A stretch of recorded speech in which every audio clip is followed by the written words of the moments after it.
The Philippines is one of the top labor migrant sources for many countries in the world. Labor export has been an acceptable fact of life in the country. Early traces of labor migration have existed since the galleon trade during the Spanish regime, where Filipino seafarers work abroad. This has contributed to the early migration system in the Philippines and establishing Filipino labor in the world economy. As globalization increases, the demand for migrant workers also increased. In the 1970s, the unemployment rate in the Philippines increased. As a response, the Philippine government established and launched policies and programs that promoted labor export in the country to ease unemployment problems.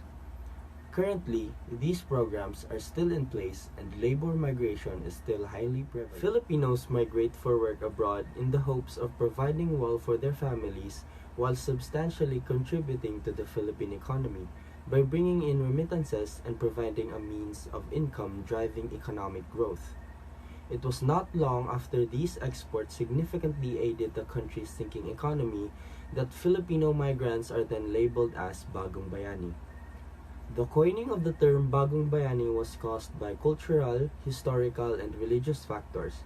It is said that Filipinos view the concept of heroism as a form of sacrifice or suffering, and employment abroad is perceived as a sacrifice for the sake of the nation's good, hence the term Bagong Bayani. This was then further amplified by former President Corazon Aquino's Bagong Bayani speech and her affinity for overseas Filipino workers. Temporary contract employees were a different breed because they lacked citizenship, rights, and permanent residency status, making it possible for them to bring their families with them. They were also vulnerable to abuse and abuses of their rights, particularly because many of them work in low wage employment. The speeches also implicitly paralleled Aquino's overthrow of Marcos, which was largely fueled by middle class support, or what Robin Rodriguez refers to as middle class worries, about Filipino women performing domestic duties in foreign nations, putting the country's image to shame. Aquino, on the other hand, had a different motivation for counting their votes. Aquino may have appeared to extolling migrant workers in Hong Kong, but she was actually asking them to accept and naturalize their plight, while reminding them that their grateful families and nation await them and they will not lose their jobs and maintain the image of Filipino workers as a cooperative. First and foremost, think of an answer concerning these questions. What is your stand about modern day heroes? Are you knowledgeable about why the overseas Filipino workers call a Bagong Bayani? Are these people are in the standard of heroes? Or it only happens for us not to focus on the other significant side of Philippine life? In connection, as a student, those modern day heroes are the people who are making a difference. A difference that will last a lifetime for every side of their life. However, though OFW is really a hero, imagine the word hero as four letters. It is simply one word. But this one word concurring numerous aspects of every person's life. I agree that the OFWs are heroes because each of us is aware that being a hero is not always come along with the sword and blood. It also comes with our mind and heart. Honestly speaking, there are huge numbers of our citizens that are leaving the country for better opportunities and greener pastures. Nevertheless, it does not mean that the award is created to withdraw our attention from the thing the things that matter. Additionally, people may utter that these workers are leaving the country for better opportunities and greener pastures.